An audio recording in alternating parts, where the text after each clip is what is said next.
ഇപ്പോൾ R V Babu കൂടി നമ്മോടൊപ്പം, ഹിന്ദു ഐക്യവേദി സംസ്ഥാന അധ്യക്ഷൻ ആർ വി ബാബു കൂടി നമ്മോടൊപ്പം ചേരുകയാണ്. ശ്രീ ആർ വി ബാബു, വളരെ ഞെട്ടിപ്പിക്കുന്ന ഒരു വിവരമാണ് ജന ടി വി ഇപ്പോൾ പുറത്തുവിടുന്നത്. ഈ തിരുവിതാംകൂർ ദേവസ്വം ബോർഡ് പറഞ്ഞത് ഉണ്ണികൃഷ്ണൻ പോറ്റിക്ക് ഇത്തരത്തിൽ സ്വർണ്ണപ്പാളികൾ കൊടുക്കുന്നതിന് ഒരു ഉത്തരവ് ഇറക്കിയിട്ടുണ്ടായിരുന്നില്ല എന്നാണ്. അത് തങ്ങൾക്ക് ഇതേക്കുറിച്ചൊന്നും അറിവില്ല എന്ന് പറഞ്ഞുകൊണ്ട് കൈ കഴുകുകയാണ് ദേവസ്വം ബോർഡ് ചെയ്തത്. പക്ഷേ അതിന് വിരുദ്ധമായി ഒരു രേഖ പുറത്തു വന്നിരിക്കുകയാണ്. ഇത്തരത്തിൽ ഉണ്ണികൃഷ്ണൻ പോറ്റിക്ക് ഈ പാളികൾ കൈമാറാം എന്ന് പറഞ്ഞുകൊണ്ടുള്ള ഉത്തരവ് ദേവസ്വം ബോർഡ് തന്നെ പുറത്തിറക്കിയിരിക്കുകയാണ്. അതായത് ദേവസ്വം ബോർഡ് കൂടി അറിഞ്ഞുകൊണ്ടാണ് ഉണ്ണികൃഷ്ണൻ പോറ്റിയുമായുള്ള ഈ കള്ളക്കളി എന്ന് വരികയാണ്.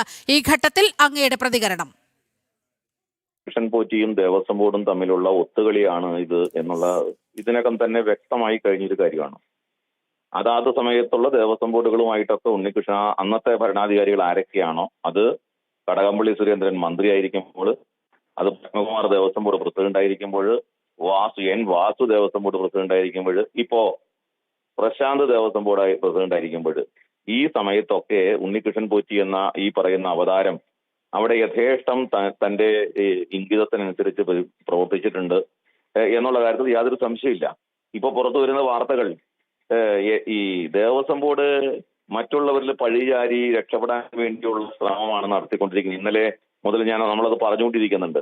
ദേവസ്വം ബോർഡിന്റെ ഇത് ഒരു കള്ളക്കളിയാണ്, ഇതെല്ലാം ഞങ്ങൾ ഇതൊന്നും അറിഞ്ഞിട്ടില്ല, ഞങ്ങൾ നിരപരാധികളാണ്, ഇതെല്ലാം ഉണ്ണികൃഷ്ണൻ പോറ്റിയുടെ കളിയാണ്, ഉണ്ണികൃഷ്ണൻ പോറ്റിയാണ് ഇത് ചെയ്തത്. ഇങ്ങനെയൊക്കെ ഉണ്ണികൃഷ്ണൻ പോറ്റിയുടെ തലയിലും തന്ത്രിയുടെ തലയിലും, പിന്നെ പറയുന്നത് ഈ കൊടുത്തുവിട്ട സമയത്ത് ചെമ്പുപാളിയായിരുന്നു കൊടുത്തുവിട്ടത്, സ്വർണ്ണപ്പാളി അല്ല ആയിരുന്നു എന്നൊക്കെ പറഞ്ഞിട്ട് വരുന്നുണ്ടല്ലോ. യഥാർത്ഥത്തിൽ ഈ ചെമ്പ് എങ്ങനെ ആയി, സ്വർണം പൂച്ചിയത് ചെമ്പുപാളിയായത് എങ്ങനെ മാറി എന്നുള്ളതിന്റെ ഉത്തരം പറയുന്നത് ദേവസ്വം ബോർഡല്ലേ? ഈ തൂക്കം കുറഞ്ഞതിന് ഉത്തരം പറയേണ്ടത് ദേവസ്വം ബോർഡല്ലേ? ഇപ്പൊ എല്ലാത്തിന്റെയും ഉത്തരവാദികൾ ദേവസ്വം ബോർഡാണ്. പക്ഷെ ഞങ്ങൾക്ക് ഇതിനൊന്നും ഉത്തരവാദിത്വമില്ല, ഉണ്ണികൃഷ്ണൻ പോറ്റിയാണ് ഇതെല്ലാം ചെയ്തത് എന്ന് പറഞ്ഞ് കൈ കഴുകാൻ ദേവസ്വം ബോർഡിന് സാധ്യമല്ല. ഈ കാര്യത്തിൽ ദേവസ്വം മന്ത്രി ഈ പാലിക്കുന്ന മൗനം വളരെ ദുരൂഹമാണ്. മുഖ്യമന്ത്രി പാലിക്കുന്ന മൗനം വളരെ ദുരൂഹമാണ്. കോടിക്കണക്കിന് വരുന്ന അയ്യപ്പ ഭക്തന്മാരുടെ വിശ്വാസത്തെയാണ് ഇവര് ഇപ്പോൾ ചവിട്ടി മെതിച്ചുകൊണ്ടിരിക്കുന്നത്.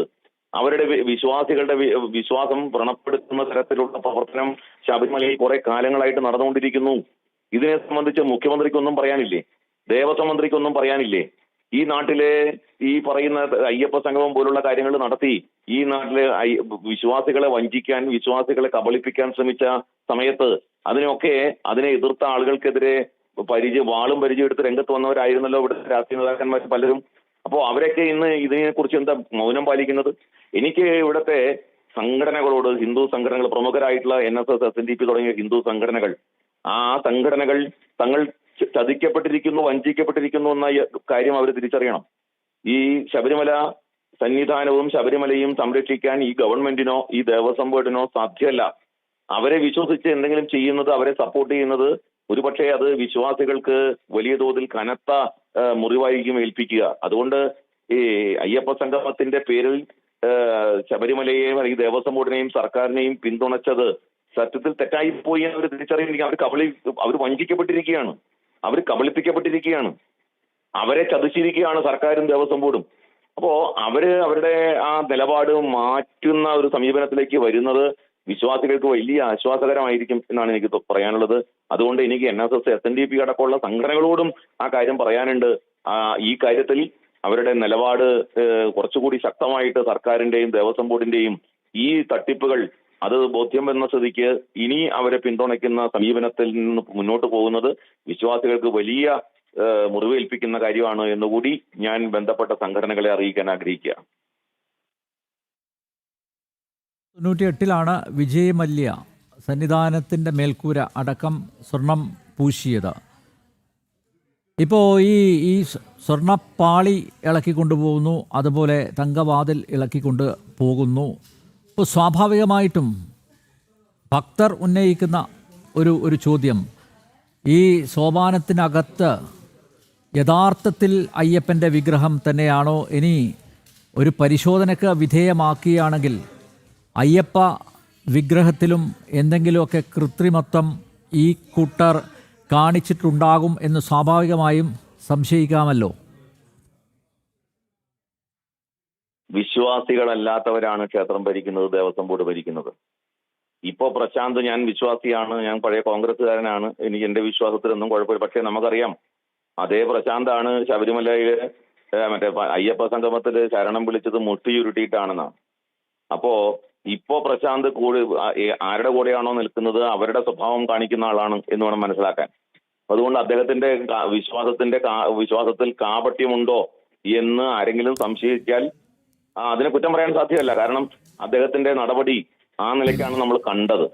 മുട്ടു ചുരുട്ടി ശരണം വിളിക്കുന്ന സാഹചര്യത്തിലേക്ക് ഒരു കാരണവശാലും ഒരു അയ്യപ്പനും പോവില്ല, വിശ്വാസിയായ ഒരു അയ്യപ്പനും പോവില്ല. അത് കേവലം തെറ്റുപറ്റിയതാണെന്നൊന്നും പറയാൻ സാധ്യമല്ല.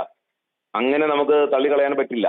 അതുകൊണ്ട് നമുക്ക് ചിന്തിക്കാൻ പോലും ആവില്ല അയ്യപ്പ വിഗ്രഹത്തിന്, അയ്യപ്പന് എന്തെങ്കിലും അങ്ങനെ ഒരു സംഭവം നമുക്ക് ആലോചിക്കാൻ, അങ്ങനെ സംഭവിക്കാതിരിക്കട്ടെ. അങ്ങനെ ഒന്നും അയ്യപ്പന്റെ ആ ഒരു വിശ്വാസത്തിന് പോറലേൽപ്പിക്കുന്ന തരത്തിൽ ഒന്നും സംഭവിക്കാതിരിക്കട്ടെ എന്ന് നമുക്ക് ജഗദീശനോട് പ്രാർത്ഥിക്കാനല്ലാതെ വേറെ നിവൃത്തിയൊന്നുമില്ല. പക്ഷേ ഇവിടെ സർക്കാരിന്റെ ഈ മൗനം, ദേവസ്വം മന്ത്രിയുടെ മൗനം, ഇതൊക്കെ വളരെ ദുരൂഹമാണ്. ഇവരിപ്പോ ഞങ്ങളൊന്നും അറിഞ്ഞില്ല, ഞങ്ങളല്ല, ഇത് ഉണ്ണികൃഷ്ണൻ പോറ്റിയും ദേവസ്വം ബോർഡും തമ്മിലുള്ള ഏർപ്പാടാണെന്നാണ് സർക്കാരിന്റെ പക്ഷം. ദേവസ്വം ബോർഡ് പറയുന്നത് തന്ത്രി പറഞ്ഞിട്ടാണ്, അല്ലെങ്കിൽ ഉണ്ണികൃഷ്ണൻ പോറ്റി എന്നുള്ള അവതാരത്തിന് നേരത്തെ മുൻപിരുന്ന ദേവസ്വം ബോർഡ് പ്രസിഡന്റുമാര് അത് അനുവദിച്ചിട്ടുണ്ട് എന്ന് പറഞ്ഞിട്ട് ഇപ്പോഴത്തെ നിലവിലെ ദേവസ്വം ബോർഡ് പ്രസിഡന്റ് കൈയൊഴിയുന്നു. ഇതെല്ലാം പങ്ക് കച്ചവടമാണ്, ഒത്തുകളിയാണ്. ഉണ്ണികൃഷ്ണൻ പോറ്റിയുമായി ബന്ധപ്പെട്ട കാര്യങ്ങൾ പുറത്തു വരുമ്പോൾ ഞെട്ടിപ്പിക്കുന്ന കാര്യങ്ങളല്ലേ. ശ്രീകോവിലിന്റെ മാതൃക കൊണ്ടുപോയി പൂജിക്കുന്നു, അതിന്റെ പേരിൽ പണം പിരിക്കുന്നു, നെയ്ത്തേങ്ങ അഭിഷേകത്തിന് വേണ്ടി പണം പിരിക്കുന്നു, ലക്ഷക്കണക്കിന് രൂപ പണം പിരിച്ച് അതിന്റെ പേരിലുണ്ടാക്കുന്നു. ഇപ്പൊ പുതിയ വെളിപ്പെടുത്തലുകൾ വരുന്നു. ഈ പാളി യഥാർത്ഥത്തിൽ 2019 അവിടെ കൊണ്ടുപോയ, അല്ലെങ്കിൽ അവിടെ കൊണ്ടുവന്ന പാളി യഥാർത്ഥ സ്വർണ്ണപ്പാളി ആയിരുന്നില്ല, അതിനു മുമ്പേ തന്നെ അത് സ്വർണ്ണപ്പാളി അല്ലാതാക്കി മാറ്റിയെന്നാണ്.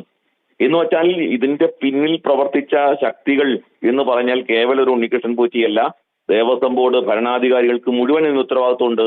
അപ്പോ ഇവരെയൊക്കെ പ്രോസിക്യൂട്ട് ചെയ്യാൻ തയ്യാറാവേണ്ട സ്ഥിതിയാണ്.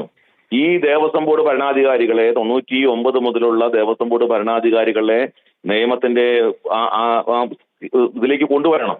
അന്വേഷണ വിധേയമായ രീതിയിൽ അവരെയും കൂടി അന്വേഷണത്തിൽ കൊണ്ടുവന്ന് അവരെ പ്രോസിക്യൂട്ട് ചെയ്യാനുള്ള സംവിധാനം ഉണ്ടാവണം.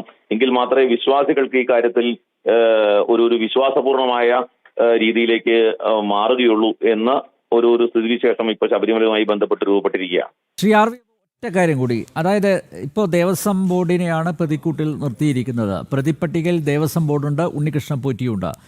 പക്ഷെ നോക്കൂ, മുഖ്യമന്ത്രി പിണറായി വിജയനൊപ്പം അതുപോലെ സംസ്ഥാന പോലീസ് മേധാവി റവാഡ ചന്ദ്രശേഖറിനൊപ്പം ഉണ്ണികൃഷ്ണൻ പോറ്റി നിൽക്കുന്ന ചിത്രം പുറത്തു വന്നിട്ടുണ്ട്. അതായത് ഉണ്ണികൃഷ്ണൻ പോറ്റി ഇടനിലക്കാരനായി സംസ്ഥാന പോലീസിന് ഒരു വാഹനം കൈമാറുന്ന ചടങ്ങ്, ആ സമയത്തുള്ള ചിത്രമാണ് പുറത്തു വന്നിരിക്കുന്നത്. മുഖ്യമന്ത്രിയും ഉണ്ണികൃഷ്ണൻ പോറ്റിയും സംസാരിക്കുന്നതിൻ്റെ, ചെവിയിൽ എന്തോ അടക്കം പറയുന്നതിൻ്റെ ചിത്രം നമുക്ക് കാണാം, അതിൽ നിന്ന് വ്യക്തമാണ്. അപ്പോൾ നോക്കൂ, ഇവിടെ ദേവസ്വം ബോർഡും ഉണ്ണികൃഷ്ണൻ പോറ്റിയും തമ്മിലുള്ള ഇടപാട് മാത്രമല്ല, ആ ഇടപാടിൽ സർക്കാരിനും കൃത്യമായിട്ടുള്ള പങ്കുണ്ട് എന്ന് തന്നെയല്ലേ മനസ്സിലാക്കേണ്ടത്. അതൊക്കെ വിളിച്ചു പറയുന്ന ചിത്രങ്ങളല്ലേ ഇപ്പോൾ പുറത്തു വന്നിരിക്കുന്നത്. മുഖ്യമന്ത്രി പിണറായി വിജയൻ നമുക്കറിയാം ആരോടും അതിരുവിട്ട് സംസാരിക്കാത്ത ഒരു വ്യക്തിയാണ്, രാഷ്ട്രീയ നേതാവാണ് എന്നൊക്കെയാണ് നമ്മൾ മനസ്സിലാക്കുന്നത്. പക്ഷേ ഉണ്ണികൃഷ്ണൻ പോറ്റിയുടെ ചെവിട്ടിൽ അദ്ദേഹം എന്തോ മന്ത്രിക്കുന്ന ആ ചിത്രമാണ് പുറത്ത് വന്നിരിക്കുന്നത്. അപ്പോൾ സ്വാഭാവികമായും സർക്കാർ അറിഞ്ഞുകൊണ്ടുകൂടിയല്ലേ ഈ നാടകങ്ങളൊക്കെ, ഈ ഇടപാടുകളൊക്കെ എന്ന് തന്നെയല്ലേ മനസ്സിലാക്കേണ്ടത്. അതിൽ യാതൊരു സംശയമില്ല നമ്പ്യാർ. നമ്മള് രാഷ്ട്രീയത്തിലെ ഒരു ദല്ലാളിനെ കുറിച്ച് കേട്ടിട്ടുണ്ട്, നമ്മൾ ചർച്ച ചെയ്തിട്ടുണ്ട്. ഞാൻ അദ്ദേഹത്തിന്റെ പേരൊന്നും പറയാൻ താല്പര്യമില്ല. പക്ഷെ നമുക്കറിയാം ആ ദല്ലാളിന് കേരളത്തിലെ എന്നല്ല ഇന്ത്യയിലെ എല്ലാ രാഷ്ട്രീയ നേതാക്കന്മാരുടെയും ആയിട്ട് ബന്ധമുണ്ടെന്ന് പറയുന്നു. അവരുടെയൊക്കെ പിന്നാമ്പുറങ്ങളും മുന്നാമ്പുറങ്ങളും ഒക്കെ ചർച്ച ചെയ്യപ്പെടുകയും അതുമായിട്ട് ബന്ധിപ്പിച്ച് വലിയ വലിയ ആളുകളുമായിട്ടൊക്കെ കേരളത്തിലെ രാഷ്ട്രീയ നേതാക്കന്മാരുടെ ഇടയിൽ ദല്ലാളായി പ്രവർത്തിക്കുന്ന ഒരാള്, അധികാര സ്ഥാനങ്ങളുടെ ഏത് ഇടനാഴിയിലും കടന്നു ചെല്ലാൻ സ്വാതന്ത്ര്യമുള്ള ആള്, ഏത് നിലയ്ക്കും അധികാരത്തെ സ്വാധീനിക്കാൻ കഴിയുന്ന ഒരു ദല്ലാൾ. അതേപോലെ ശബരിമലയിൽ ഒരു ദല്ലാളായിട്ട് ഈ ഉണ്ണികൃഷ്ണൻ പോറ്റി മാറുമ്പോ ആ ഉണ്ണികൃഷ്ണൻ പോറ്റിക്ക് ആരൊക്കെ ആയിട്ട് ബന്ധമുണ്ടായിരുന്നു? ആ ഉണ്ണികൃഷ്ണൻ പോറ്റി എങ്ങനെയാണ് ഇത്തരത്തിൽ വ്യാപകമായ പിരിവുകൾ നടത്തി ഇടനിലക്കാരനായിട്ട് പ്രവർത്തിച്ച് ശബരിമലയെ വിശ്വാസത്തെ വിറ്റ് വിശ്വാസികളെ ചൂഷണം ചെയ്ത് അവരുടെ വിശ്വാസത്തെ ചൂഷണം ചെയ്ത് ലക്ഷക്കണക്കിന് രൂപ പണമുണ്ടാക്കുന്ന തരത്തിലേക്ക് ഈ പറയുന്ന രാഷ്ട്രീയ നേതാക്കന്മാരുമായിട്ടൊക്കെ ബന്ധം വെളിപ്പെടുന്ന തരത്തിൽ നമുക്ക് കാണാൻ കഴിയുമ്പോൾ ശബരിമലയിലെ ദല്ലാൾ, ആ ദല്ലാളിന്റെ ബന്ധം, അവിശുദ്ധ ബന്ധങ്ങൾ, അതൊക്കെ ചർച്ച ചെയ്യേണ്ടതാണ്, പുറത്തു വരേണ്ടതാണ്. അതിന് മുഖ്യമന്ത്രിയുടെ പങ്കെന്താണ്, ദേവസ്വം മന്ത്രിയുടെ പങ്കെന്താണ്, ഈ പറയുന്ന ദേവസ്വം ബോർഡ് പ്രസിഡന്റുമാർക്ക് എങ്ങനെയാണ് ഈ ഉണ്ണികൃഷ്ണൻ പോറ്റി ഇത്രമാത്രം വിശ്വാസം ഉണ്ടായത്? ഈ കളവ് മുഴുവൻ നടത്തിയിട്ട്, ഈ കുറവ് മുഴുവൻ സംഭവിച്ചിട്ട് 2019 അവിടുത്തെ കൊണ്ടുപോയത് ചെമ്പായിരുന്നു എന്ന് തന്നെ പറയുന്നു. അപ്പൊ ദാറ്റ് മീൻസ് അവിടെ 2019 മുമ്പ് തന്നെ ഈ സ്വർണം ചെമ്പാക്കി മാറ്റിയ പ്രക്രിയ നടന്നു എന്നാണ്. അതിന് ഈ ഉണ്ണികൃഷ്ണൻ പോറ്റിയുടെ പങ്കെന്താണ്? അതിന് ആരൊക്കെ ദേവസ്വം ബോർഡ് ഉദ്യോഗസ്ഥന്മാർ സഹായിച്ചു, ദേവസ്വം ബോർഡ് ഭരണാധികാരികൾ ആരൊക്കെ സഹായിച്ചു അതിന് വേണ്ടിയിട്ട്? ഈ തരത്തിലുള്ള ഗുരുതരമായ പ്രശ്നങ്ങളുണ്ട്. അപ്പൊ ഈ ശബരിമലയിലെ ദല്ലാൾ ആർക്കൊക്കെ ആയിട്ട് ബന്ധമുണ്ട്, എങ്ങനെയൊക്കെയാണ് പ്രവർത്തിച്ചത് എന്നുള്ളതിനെ സംബന്ധിച്ച് പുറത്തു വരേണ്ടതാണ്, അന്വേഷിക്കേണ്ടതാണ്. പക്ഷേ ഒരു വിജിലൻസ് അന്വേഷണം, ദേവസ്വം വിജിലൻസിന്റെ അന്വേഷണം കൊണ്ട് ഇത്തരം കാര്യങ്ങൾ മുഴുവൻ പുറത്തു വരും എന്ന് കരുതാൻ എനിക്ക് കഴിയുന്നില്ല. കുറച്ചുകൂടി ഗുരുതരമായ, ഗൗരവമായ അന്വേഷണത്തിലേക്ക് ഇത് മാറണം. ഒരു CBI അന്വേഷണം തന്നെ വേണ്ടി വന്നാൽ അത് ചെയ്യേണ്ടി വരും. ശബരിമല പോലുള്ള കോടിക്കണക്കിന് ആളുകളുടെ വിശ്വാസത്തെ ബാധിക്കുന്ന ഒരു പ്രശ്നമാണ്. അതുകൊണ്ട് ഈ വിഷയം ഒരു CBI അന്വേഷണത്തിന് വിധേയമാക്കേണ്ടതാണ്. പക്ഷെ നിർഭാഗ്യവശാൽ നമ്മുടെ കേരളത്തിൽ CBI അന്വേഷണം നടക്കണമെങ്കിൽ സർക്കാർ വിചാരിക്കണം, അല്ലെങ്കിൽ കോടതിയുടെ ഉത്തരവ് വേണം. ഇപ്പോ സർക്കാർ അത്തരത്തിലുള്ളൊരു ഉത്തരവ് ഇടാൻ തയ്യാറുണ്ടോ? പിണറായി വിജയന് മടിയിൽ കനമില്ല എന്ന് തോന്നുന്നുണ്ട് എന്നുണ്ടെങ്കിൽ അദ്ദേഹം ചെയ്യേണ്ടത് ഒരു കേന്ദ്ര അന്വേഷണ ഏജൻസിയെ ഈ കേസ് ഏൽപ്പിക്കുക എന്നുള്ളതാണ്. ഇതിന് അന്വേഷണം നടക്കട്ടെ, ഇതുമായി ബന്ധപ്പെട്ട എല്ലാ കാര്യങ്ങളും പുറത്തു വരട്ടെ. ശബരിമലയുമായി ബന്ധപ്പെട്ട എല്ലാ അഴിമതികളും, എല്ലാ കെടുകാര്യസ്ഥതകളും, ക്രമക്കേടുകളും ഒക്കെ പുറത്തു വരട്ടെ. അതിൽ ഉത്തരവാദികളൊക്കെ ശിക്ഷിക്കപ്പെടട്ടെ. അങ്ങനെ അയ്യപ്പന്റെ വിശ്വാസത്തിൽ ഉറച്ചു നിൽക്കാൻ അയ്യപ്പന്മാർക്ക് പ്രേരണയേകുന്ന തരത്തില്, ആ വിശ്വാസം മുറുകെ പിടിക്കാൻ കഴിയുന്ന തരത്തില് ആ അന്വേഷണത്തില് ഗുണപരമായ ഒരു ഫലം ഉണ്ടാകട്ടെ. അതാണ് ഈ കാര്യത്തിൽ നമുക്ക് സർക്കാരിനോട് പറയാനുള്ളത്.